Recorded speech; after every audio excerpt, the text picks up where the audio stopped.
Hello sa inyo mga Mars! Magandang araw! Ako nga pala si Nena sa mga bagong followers ko. Mas nakilala ako nung pandemic. Ako yung nagpauso ng salitang walang ganun Mars. O as you can see mga Mars, nagbubuhat ako yun ng sako ng mga kahoy. Kasi nga naman nagmamahal at nagtataasan yung mga bilihin. Lalong-lalo na ang gasolina na kailangan natin. Nakita niyo yung mga kahoy na yan mga Mars? Nakita ko yan dun sa kalsada. Kasi napansin ko meron dong nire-renovate na bahay para maging maganda ulit. Nakita ko tambak yung mga kahoy. Kaya ang ginawa ko, mukhang di naman na kailangan ng may-ari. Hiningi ko na lang mga Mars kasi nga naman sayang, wala na kaming gasol. Kaya ito yung gagawin kong panggatong para makapagluto ng mga pagkain ng aking mga anak. Tipid-tipid na muna mga Mars, matuto tayo maghigpit ng sinturon, hindi maglalaon o pagdating ng panahon. Siyempre, magbumura ulit yung mga bilihin. Sana mga mangyari, no? Nang sa gawin, mapagkasya ko naman yung perang pinadadala ng mister ko. Pero ganun pa man, kahit nagmamahalan yung mga bilihin, hindi ko pa nakakalimutang pakainin ng masustansyang pagkain ang aking mga anak. Bumibili ako ng prutas, kahit paila-ilang piraso lang. Bumibili ako ng gulay at syempre hindi mawawala yung bigas. Importante talaga ang bigas kahit wala ngang ulam, basta may kanin, okay na eh. At alam niyo ba mga Mars, yung pinapadede ko sa aking mga anak?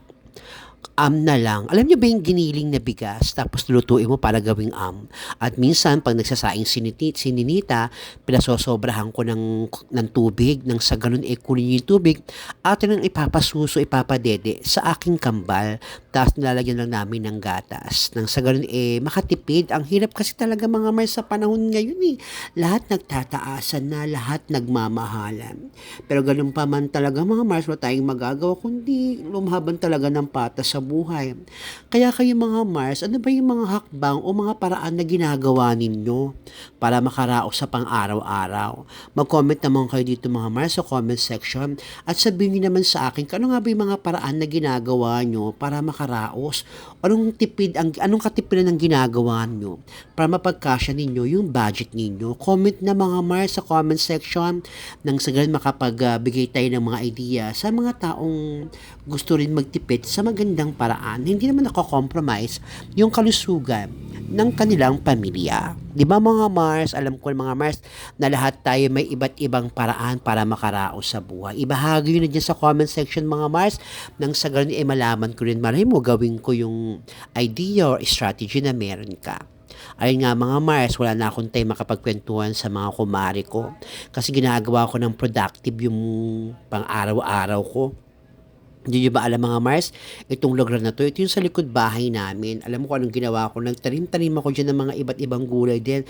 May papaya, meron ako dyan malunggay, no? Meron ako dyan Chinese kangkong, na kung saan ang taniman ko, mapapakinabangan talaga mga Mars, yung makakain ng pamilya ko. Hindi na ako tatanim ng mga halaman na pampaganda lang sa bahay. Basta ang ginagawa ko, nagtatanim ako ng mga gulay na kung saan meron akong pipitasin kapag gusto kong kumain ng ganong gulay. Ang mahal na rin kasi ng gulay sa palengke, di ba mga Mars? Taga-saan ba kayo mga Mars? Alam bang palengke meron kayo? Anong pangalan ng palengke ninyo? I-share nyo naman mga Mars. O basta mga Mars saan man kayo naroon, matuto tayong lumaban ng patas sa buhay. Alam naman natin na hindi lang naman tayo ang naghihirap, lahat naman tayo. Pero ganun pa man, laban-laban lang. Laban-laban lang, laban-laban lang.